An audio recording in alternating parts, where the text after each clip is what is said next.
What's up, adventurers?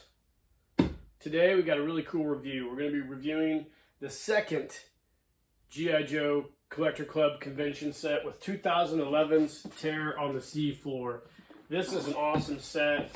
It's probably one of my favorite ones that they did of the Adventure Team line of convention sets. And I think you guys are really going to enjoy this review. So let's pause the video, come back, and we'll start reviewing this baby. Alright guys, here it is. This is the 2007 JOECON Terror on the Seafloor. That year the convention was held in Atlanta, Georgia. And this was the second Adventure Team themed package that the G.I. Joe Collector Club did. First one being the Polar Bear Attack, which you guys have seen that review on already. If you haven't, I'll post a link to the review in the description below.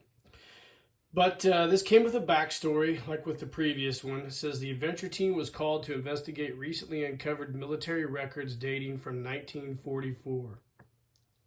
These previously lost archives tell of a sunken World War II U-boat, German U-boat. While these wrecks are not uncommon, this one appears to have been carrying top-secret experiments. These experiments by the renowned German scientist Herr Mindbenders, were being transported to Brazil when the boat was sunk. According to the manifest, Mindbenders was developing some type of biological weapon. What these experiments were is unknown. It is known that after the war, he was brought to the United States where he assisted Wernher von Braun in researching the biomechanics of spaceflight. There's a lot to unpack in that story, actually. We've got a callback to Dr. Mindbender. It's here. Mindbenders, or whatever his name is definitely a play on Dr. Mindbender. We also got a callback to Operation Paperclip, in which the United States secretly brought over a bunch of Nazis, and those Nazis in turn helped revolutionize some of our industry here in the United States, and probably did a lot of other terrible, sketchy things that nobody wants to talk about. But that's for another review or whatever. Anyways, really cool theme series. I think Larry Selma did the box art for this, like he did for the Polar Bear Attack and so many other sets. He's a great follow on Instagram. The box art is awesome. I think it's one of the coolest pieces of box art for the collector or the convention sets that the Collector Club did. It featured some really cool items in the set. We'll read them right here. You got a super articulated G.I. Joe, Adventure Team with Adventure Team dog tag, wetsuit jacket, wetsuit pants, scuba fin, scuba tank, scuba mask, diving knife, knife sheath, depth gauge, weight belt, buoyancy compensator, speeder gun, buoy with flag, underwater explorer, ocean expedition crates, mutant clam plant, and a biohazard canister.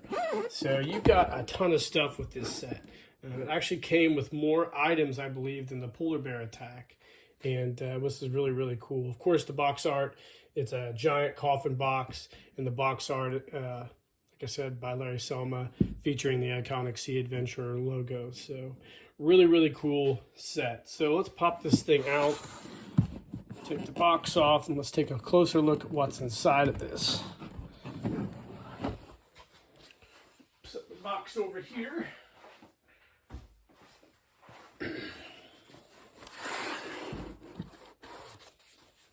All right, so we'll go with the file card that came with it. Now, I bought this online. I didn't go to the convention that year. I bought it as a non-attending member, so they send you all the cool stuff in the mail. We got the Certificate of Authenticity, which has the Terror on the Seafloor, which is really cool that the club did stuff like this. A very nice touch to an already great set. You also got the convention brochure that came with it in 2007. Not as cool as the convention brochure that came with the Polar Bear Attack set, but it was really cool. It'll give you a breakdown of all the things that went on at the convention that year, what to expect if you did attend.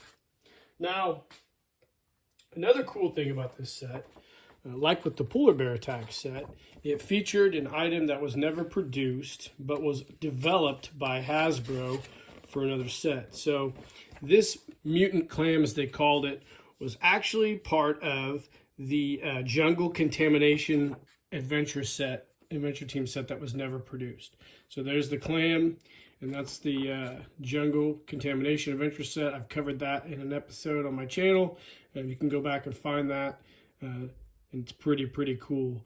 It's nice that they are actually able to keep the molds and utilize that in this convention set. I think that was a great touch. Such a cool item too. In fact, the club used to sell 3-packs of these, and unfortunately I didn't buy any, but I know a lot of people did. Now they want a ton of money for them. So this convention set, as you saw, came with a lot of different gear and accessories. This is probably only the 3rd time I've ever had this open. Obviously I don't open these a lot, but you get a set of the classic G.I. Joe swim fins. You got the Hasbro logo on the bottom, or the Hasbro trademark on the bottom. I believe it says Hasbro 2003. So these are from the holdover from probably some of the Timeless Collection sets. Very rubbery, pliable, cool. We also, like I said, we got the Mutant Clam. It was from an unproduced set. We've got a reproduction spear gun, which is almost exact reproduction of the old spear guns you'd find in a lot of the G.I. Joe scuba sets and Action Man scuba sets, early Action Man scuba sets, I guess. We got a brand new sea sled, or underwater transport, I guess that's what they call it. And it's cool. It's in that yellow deco, which is very much like the late issue one that came with some of the Adventure Team sets in the late 70s. This is really cool. The club also did one of these in white, and you were able to buy that as an extra. You also got a really cool reproduction buoy here with rope. That was neat. We got the classic G.I. Joe crates, which again, a set of these came with the Polar Bear Attack. Got this really cool metal canister, which is, I guess, the bioweapons canister that the Nazis had in their submarine. And I believe it unscrews to give us some type of contaminating element that was on the bottom of the seafloor. Again, I don't take these out of the package much, so these are all still, a lot of these in their poly bag. You got a cool pin like they always gave you with all the convention sets you went to. It came with all these sets. Got a set of late issue style dive tanks. You can see here, they got the, let's pull this out. I haven't had this out. We got the late issue dive tanks, have the plate. You'd see these are some of the reissue sets, namely like the Meyer G.I. Joe Adventure Team set had a similar set of dive tanks. And these were cool. I thought the colors were neat. They popped. Adventure Team yellow. It's great. Let's see what else. Okay, so then we've got this bag, which is not open. Obviously, we've got a dive vest, which is a little odd. I didn't really get that very much. It was a little undersized, but I'm sure it was from another set. You got a set of metal weight belts. Also got a dive knife and a few other items in here that are listed on the front. Again, I haven't opened this up to take a closer look at it. Maybe I should sometime, but this is what you're going to get in the review. So, sorry about that. Let's see. There's a couple other cool things about this set that I want to point out. Excuse me. So, it's the first one that came with this cool neoprene-style dive suit. And also, I believe this is the first set where you got an Adventure Team dog tag, which was actually scaled to the figure, the Sea Adventure that came with. So you had these tiny little dog tags, but the club would sell those as well. I know the Polar Bear Attack didn't have a tiny dog tag, but this one did. The neoprene dive suits were really, really cool. I think the club could have produced several of these and made quite a bit of money off those, but unfortunately the club didn't listen to anybody and never did that. And these would have been cool. I really like these dive suits. The figure itself is a super articulated G.I. Joe figure, which features gung-ho grip hands, classic style feet, didn't have the later issue small feet that would fit in boots a lot better, and a brand new tooled head of almost the original Adventure Team look with a nice flock. So these are really, really cool bodies as well. I felt that the club could have done these type of bodies and sold these as well as club packages, but again, they didn't want to do any of that, so this is what you got. Another note about this Collector Club's convention set that I want to bring up, like with the Polar Bear set, you were able to buy an extra figure that year. It was a classic style hardhead looking figure, like with the Polar Bear attack, in an orange dive suit. I believe he was an African American figure, maybe not. I can't remember, but I do know you were able to buy a classic scuba diving figure in orange scuba suit in addition to this guy. So that's pretty sought after.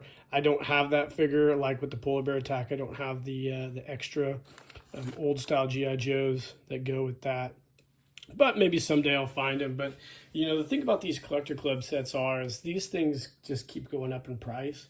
They didn't make very many of them, and the guys who did buy them, who decided to sell them now, want quite a bit of money for them, which I get it.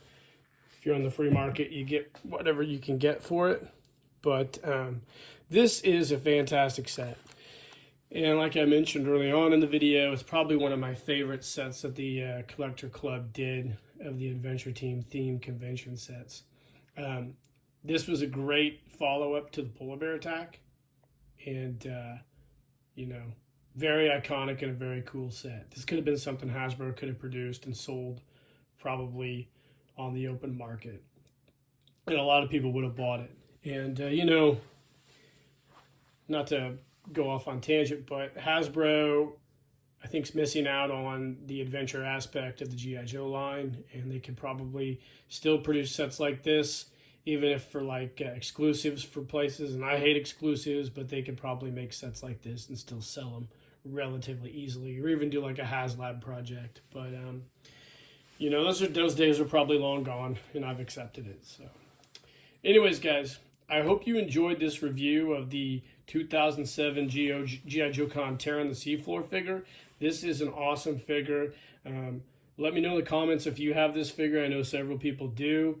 Let me know what you guys think of this figure.